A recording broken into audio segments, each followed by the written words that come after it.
But okay, let's jump into it.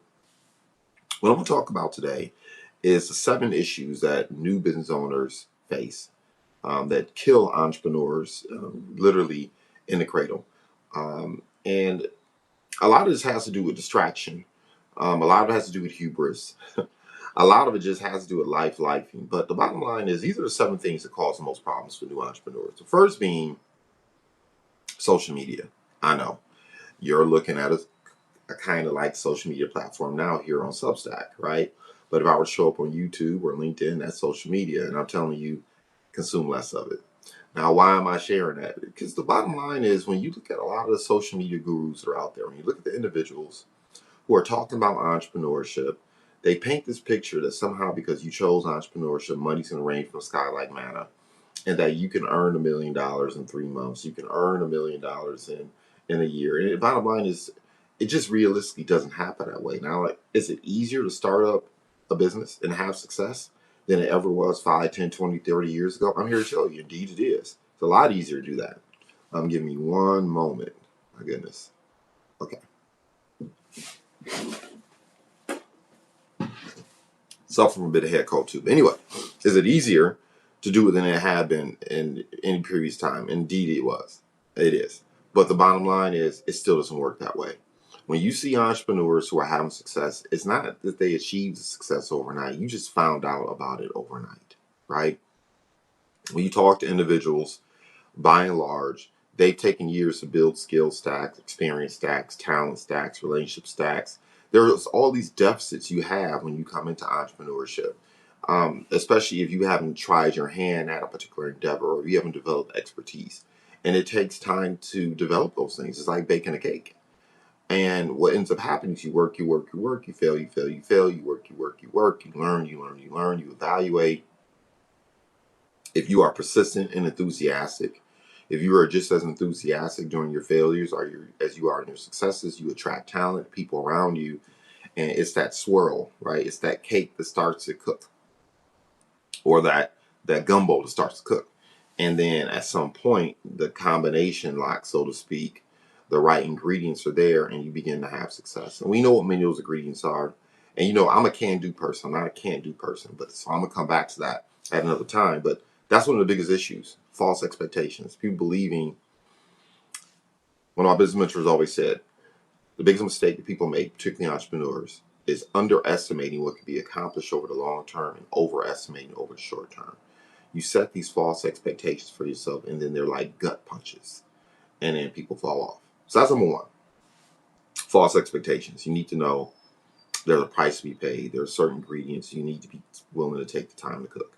The second thing is this, the arrogance of achievement. People who have the most difficulty with entrepreneurship are typically the people with the education. It's people with the MBAs. It's people with the doctorate degrees. It's the individuals who've achieved, and maybe not a super elite level, but achieved in any endeavor. It is because you bring those experiences into entrepreneurship, you think they're applicable and they're not, right? The ideal that if I want it done right, I'll do it myself. That ain't going to work here because you have to delegate. You can't do everything. You can't be the CEO, CFO, CO, CTO, CIO, CMO, HR, tax, accounting, legal, and everything else is required to make a business run. It's just not going to happen. And so a lot of these attitudes you have, the expectations. See, in corporate America, you are rewarded for being different. You are rewarded for being the special, right? You're rewarded for what you can do, how you stand out, right? As opposed to your other colleagues, which in corporate America are kind of like your competitors. It's just the reality of the matter, right? You don't advance unless somebody loses their job or unless there's a slip and fall, metaphorically speaking, right? Entrepreneurship is just the exact opposite. The bottom line is in order for your business to scale, in order for your business to grow, things have to become simplified. They cannot be super complex. Even though you're compensated for solving complex situations by yourself in corporate America, entrepreneurship, you have to be able to duplicate. You have to identify tasks. You have to identify a to-do list or a track to run on that other people can step onto that track and run it. And they may not be able to run it as effectively as you do because you've been at it probably 5, 10, 20 years. but they have to run it with a spirit of excellence, and you provide them opportunities to get better. But you just have to understand that people are going to do things differently than you. They're not going to run the race the same way you did. They don't have the requisite experience that you have. And that's one of the biggest difficulties that people who achieve have. They don't want to adopt the fact that your success is not going to be predicated upon you, but the business model. You don't grow a, a McDonald's empire. You don't grow a Subway empire or a Starbucks empire based on the brilliance of one person. I turned that off and it still went off anyway. Really annoying. Anyway, that type of brilliance doesn't scale businesses. And not even at the lowest level. I mean, you can get away with it for a while. You'll be self-employed, but then you've created a job, right? And if you want to scale anything, you have to understand that arrogance achievement, you have to put that down. You have to learn how to operate within a business model. You have to learn to operate in a way that accommodates individuals who may not have your requisite skills, may not have your talent stacks, may not have your experience stacks or wisdom stacks. You get where I'm going with this, right? That kills business owners all day, every day. The other thing that will kill entrepreneurs is willful ignorance. And sometimes you're willfully ignorant when you're arrogant, right? But I'm talking about more specifically, look, you go to school for years to acquire a job that did not set you free in terms of being financially independent. You acquire a job, because that's why you chose entrepreneurship, right? Let's just be real. You wanted agency, you wanted control. You got tired of being the A student working for the C student. You were invigorated by a passion or a vision and you decided to pursue it. Those are typically the reasons why, or out of necessity. But the bottom line is, whatever it is you are transitioning from, more than likely, if you're listening to this, you had a job, you had a career. And you went to school for years and years and years and years, and never mind whether or not we believe school is a hoax or, not what it used to be. Okay, fine. Not what it is we expect it to be. Okay, great. But the bottom line is you made that type of investment. You learned some requisite things in order to go out here and be effective in the marketplace. Why do you think entrepreneurship is going to be any different? Right? The moment I hear someone say, I don't have time to read. The moment I hear someone say, I don't have time to go to a workshop. The moment I hear someone say, I don't want to spend money on a seminar, invest in myself. When I start hearing those things, I know immediately you're about to catch that L. I'm just being so real. Because if you think about entrepreneurship and what it is, and the reason why those of us who enjoy success above and beyond the average Joe, it's because of the arbitrage. We see things first. Entrepreneurs live out on the edges. So we identify the problems and then we also submit the solutions first for anyone else. And then we iterate. But if you're not learned, if you're not aware, if you're not constantly consuming the right information, if you're not consuming information to help you be better able to provide solutions to problems, and of course, the bigger the problems you solve, the more you earn. And that's not just business-wise, but that's also personally as well. With another time, another conversation. That's what determines our ability to earn what we earn. Because people come to us because they don't have the bandwidth, they don't have the time, they don't have the resources, or they don't have the drive to go out on the edges, right? And so, look, you got to have respect for the journey. You have to be willing to learn. And if you are one of those individuals that's anti-learning, good luck.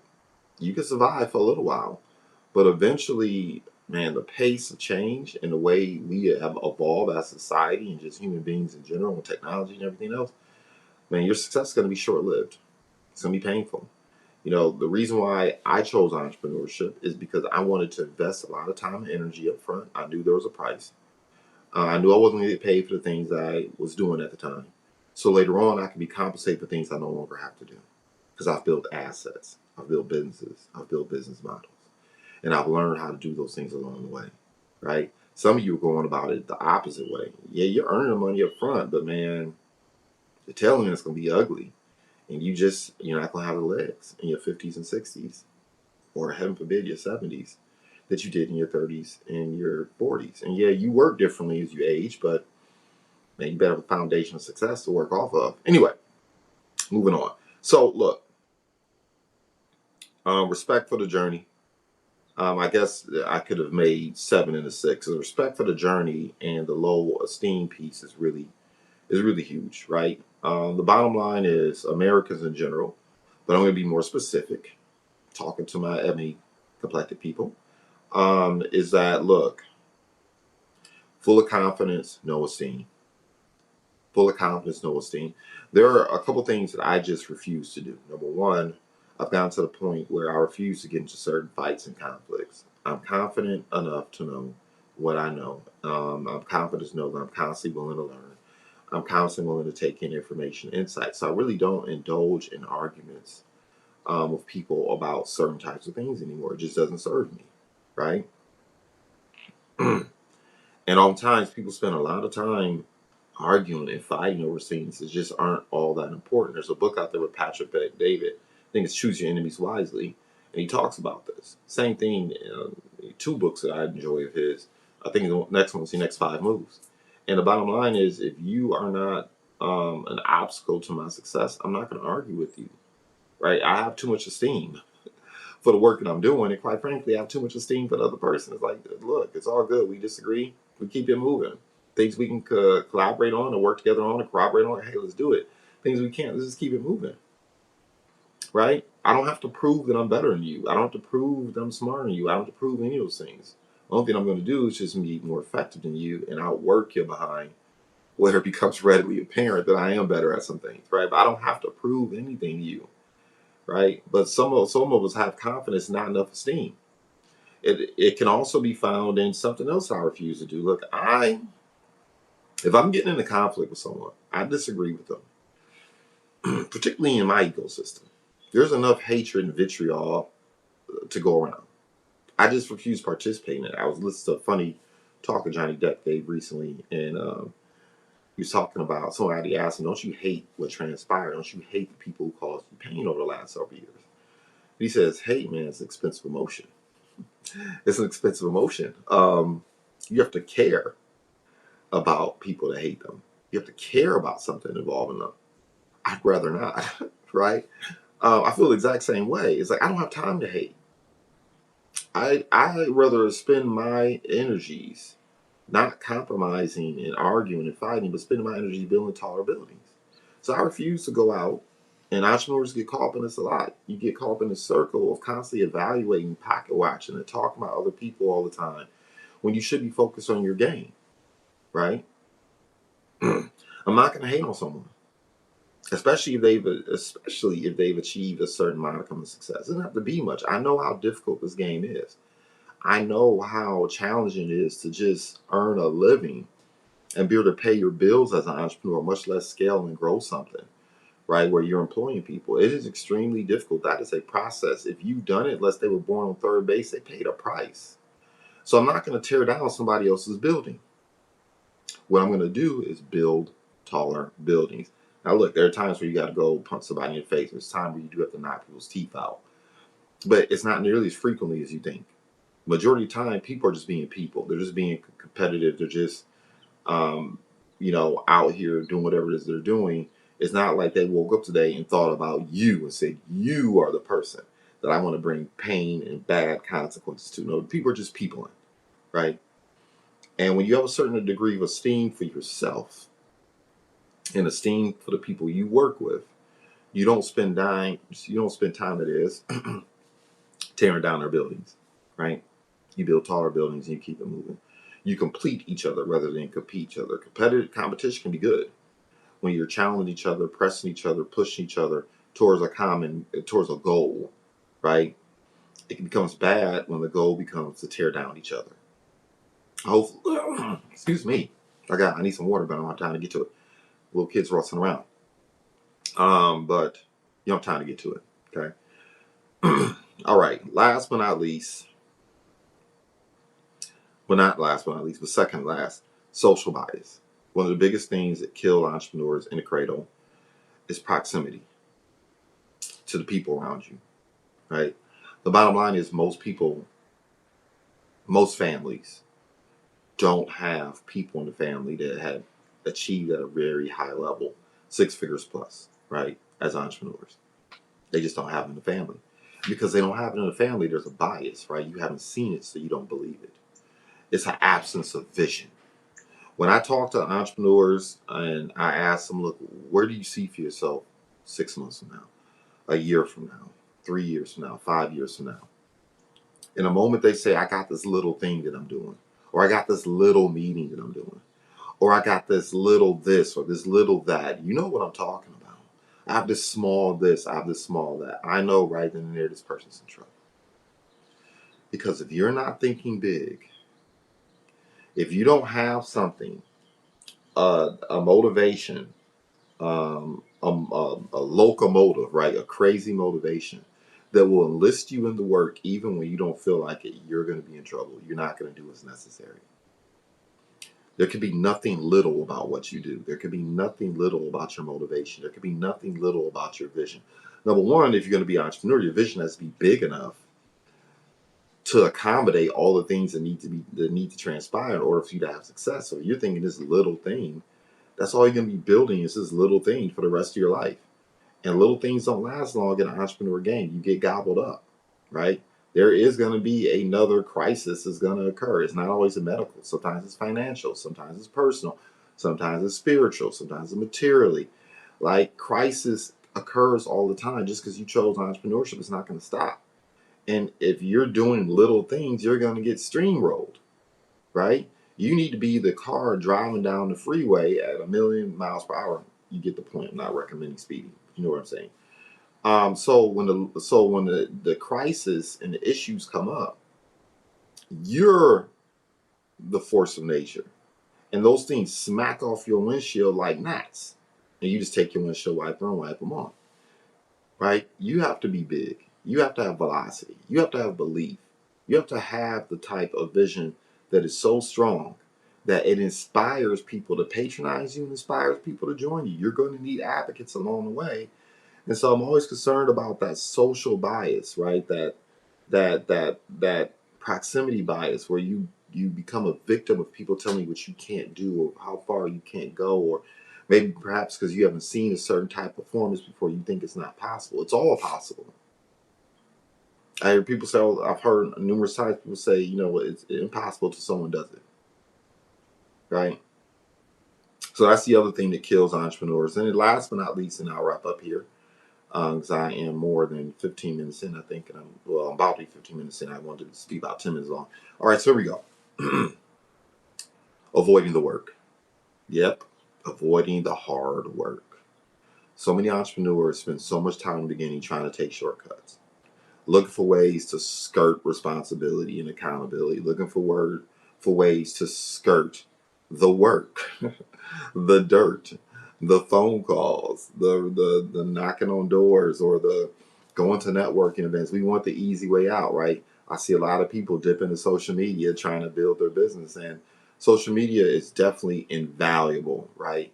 I have a channel in particular where I only average, and I said the word only, so now I have to check my language, where I average on 100 views. That's it. 100 views. That's what I average. But you know what? If I'm averaging 100 views a day or 100 views a week, that's 100 people that are aware of me that may not have been aware of me before. That's 100 people that have a chance to begin to like, know, and trust me, become more familiar with me, know the integrity to my message and the way I move. That's cool.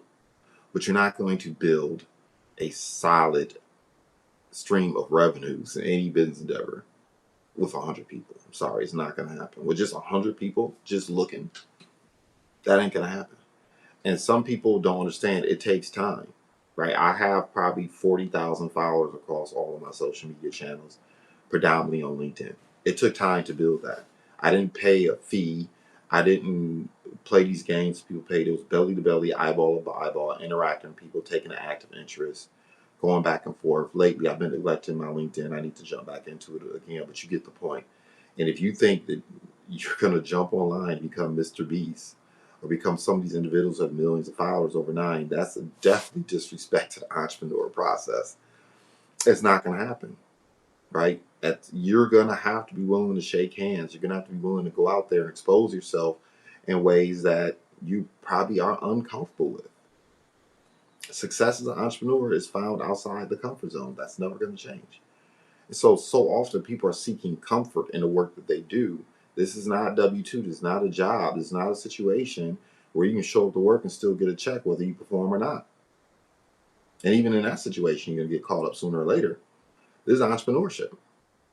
So if you are running from the hard things simply because they're hard, you need to start running to them. You need to be the bull that runs to the storm and through the storm, as opposed to running from the storm and then you still get caught, right? And that's typically what ends up happening. You're like the plane.